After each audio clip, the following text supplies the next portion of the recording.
Fuel up. I want to bring on Dan McTeague, president of Canadians for Affordable Energy, and a fairly regular guest here. Dan, a couple of years ago, I don't know, I'm trying to remember. I'm guessing about 5 or 6 years ago, I wrote in a column that the cost of housing in Toronto had supplanted the weather as the default small talk conversation, right? Hey, do you see that place down there? It just went for half a million more than asking. Or you meet up with old friends and the first thing you say is, would you believe what a house on my street got? That's dead now. No one's talking about real estate. Everybody's talking about gasoline.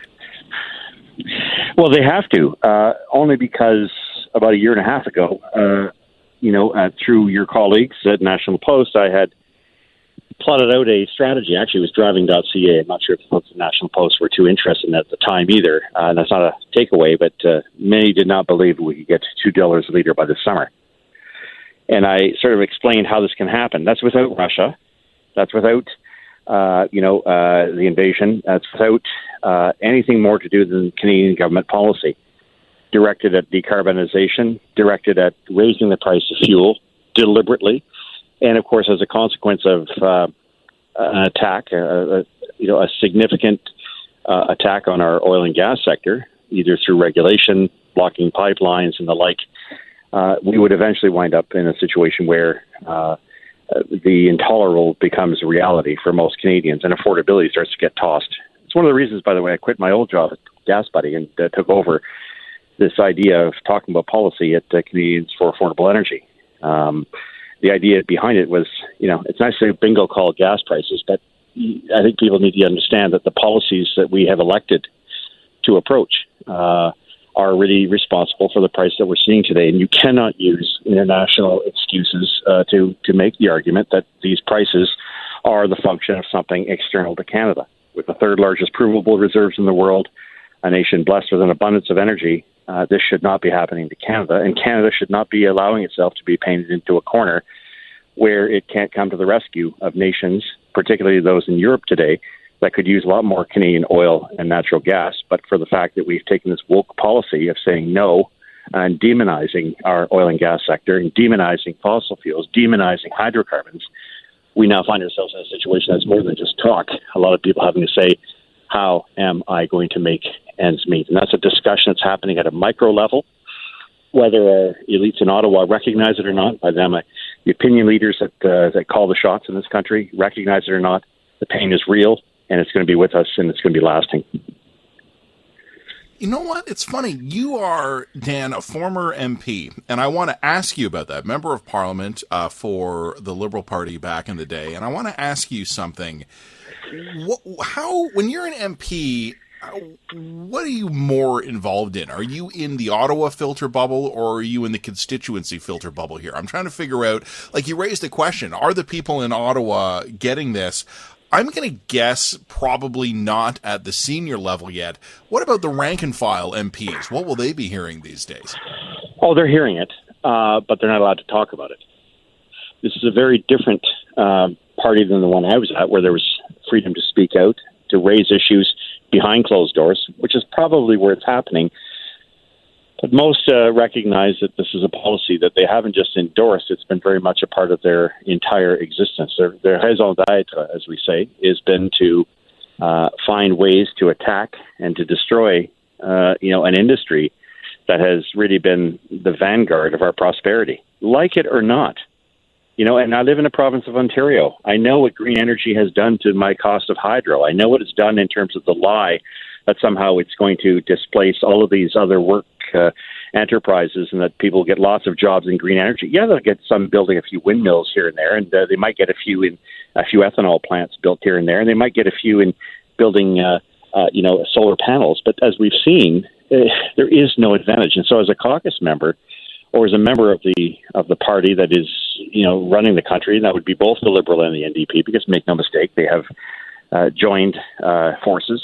They are sharing the same talking points.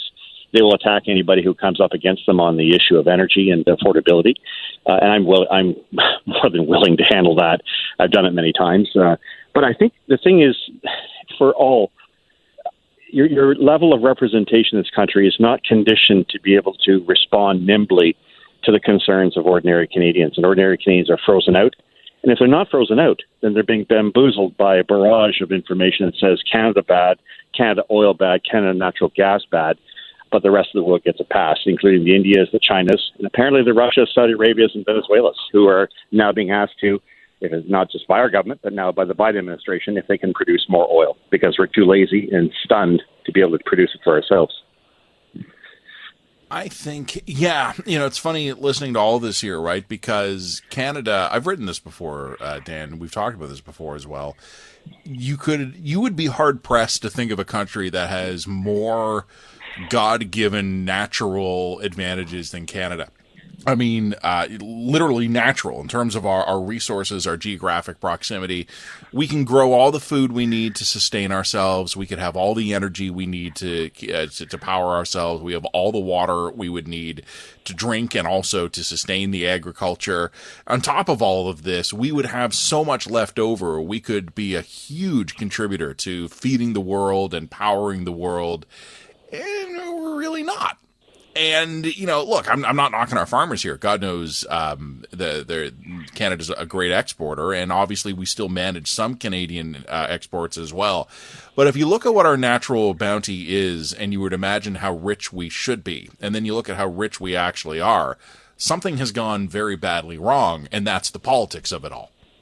It is, and it's the politicians that are out of step and out of touch, and still believe that, attending international fora is the way to go about it, having their instructions given to them by other nations where they can, and believe me, I did the foreign affairs circuit. I was responsible for Canadians abroad for a period of time there and saw the ins and outs. Sitting back at international forums, swilling back Perrier, eating canapes is not a good way to conduct public policy in this country. We are a nation that has significant ability to come to the world's rescue. And we should still be committed to that. More than anything else, I think, if nothing else, the Liberal way when I was an MP was the balanced approach. Yes, you have obligations to the environment. Yes, you have obligations to healthcare. And yes, you have obligations to the future generation. But to get there, the last thing we need to do is throw the baby out with the bathwater, try to be trendy and say we're going to kill our oil and gas sector when countries like Poland, Germany, Spain, France are saying, what is wrong with Canada? Why can't you get us more natural gas? Why can't you get us the oil that we need? Look, there's no easy answer on this, but if the political culture in this country is not prepared to change with these changing times and be pragmatic, they're finished. And that's, I suspect, why the NDP and the Liberals have decided to join forces. They know the gig is up. They know that they can hold on as long as they want, but I read a very different polity, and I used to do that as an MP. It's one of the reasons I was successful in getting a lot of private members' bills passed. I was outspoken, but I also made sure that at the end of the day, one could be relevant and make the job of a backbencher work. I think more MPs should be expected to respond to the plight of their constituents, who I think are in very, very serious trouble right now, and I think we realize that. And so, for that reason, maybe a few enterprising, courageous members of Parliament should take back Parliament and start speaking up for the constituents rather than carrying a narrative that is 5 to 10 years old, dated, and dangerously out of step with current modern realities on the energy crisis and the security crisis that it's created. I think, Dan, we are now in a situation where we're in the consequences phase of this, which isn't great because I hate being in the consequences phase, but I think we are. The question I have for you, and I don't even mean politically because I know politics is what it is, but what could we do to get ourselves out of this? And the problem I know is that there's going to be a time scale of years on most of these things, but okay, it is what it is. What can we do? The public's perception has changed. I put a press release no more than an hour and a half ago pointing out a poll by Léger showing that Quebec, the vast majority now want pipelines.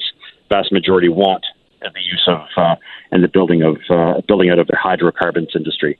The vast majority there believe that taxation on fuel has gone way too far. In other words, the green policies which are driving these prices north are not acceptable to 76% of Quebecers. And so I think we're now at a stage where if this particular group isn't prepared to make the changes, then the changes will happen for them.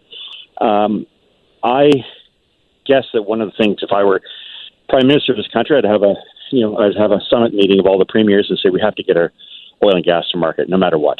The alternatives are not there, and if they are there, they're dangerous. And we can do a lot more by showing, one, the amount of leadership that we've had in our oil and gas sector. We're damn clean, and we're a hell of a lot better than most other countries.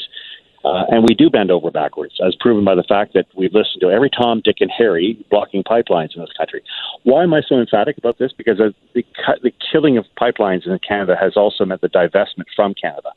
Our energy sector no longer attracts, therefore the Canadian dollar is in free fall. It takes 129 pennies to buy a U.S. dollar. That's adding a 30% charge or a diminishment of our purchase power. People don't recognize this. Take any product you want out there, it's priced in U.S. dollars, any commodity. If people can't see the relationship, then they're going to continue to suffer this unfair, unwarranted, decline in their standard of living. And I'm not saying Canadians should be any better than anyone else, but my goodness, we should be celebrating the fact that we have achieved a lot in a very short period of time in one of the most inhospitable climate countries in the world, and then we shouldn't be throwing the baby out with the bathwater. Slow down, take it easy, look before you leap. All those things are things that Canada has not done because you have a leadership that is both immature and unfortunately subject and hijacked by a narrative that I think is grossly out of step with reality. What is the summer going to look like, Dan? I mean, I almost hesitate to ask the question here, but for Canadians, what do they have to look forward to for, say, the next 3 months? Well, I think we're going to see prices, we should see prices go much higher. The demand is certainly there. I'm afraid that what might intersect that, what might tackle that at the 3-yard line, as it were, to use a football analogy, is the Great Recession that this has caused, demand destruction. I'm seeing a massive decrease in the price. I think people are very concerned with the price of fuel. I think people are now realizing that we may see an issue of inflation, a recession, higher interest rates, all of which are going to lead to less economic activity and a very poor outcome.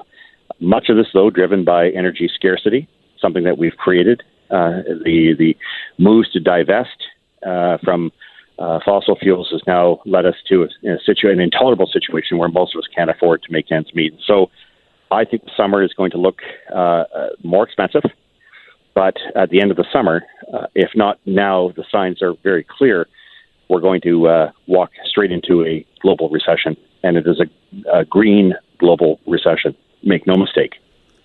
We've only got about a minute left here, Dan, but what could be as high as you could see gas prices going this summer?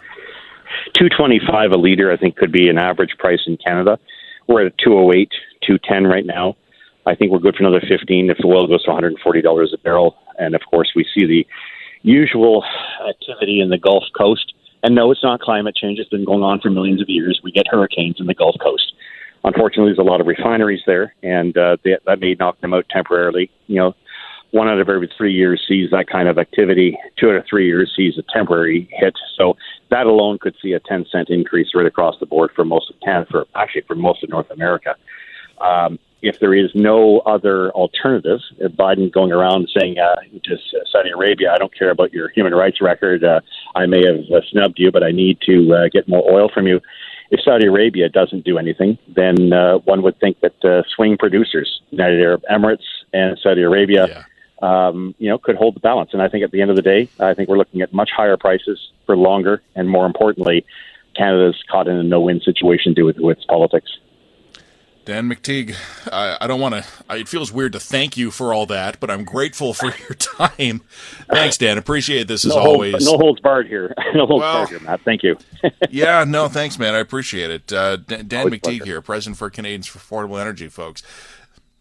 It's not like you weren't warned. We saw this coming, and yet again, we've allowed ourselves to be caught by surprise by the blindingly obvious and predictable. All right, folks, apologies again for that technical issue earlier in the show. Glad everything went smoothly. We were able to get back on track. Thanks to Vivian and to Zach for all they do to make this show happen. You got Mansbridge next, everybody. Have an amazing day. We'll be back with you tomorrow. Take care.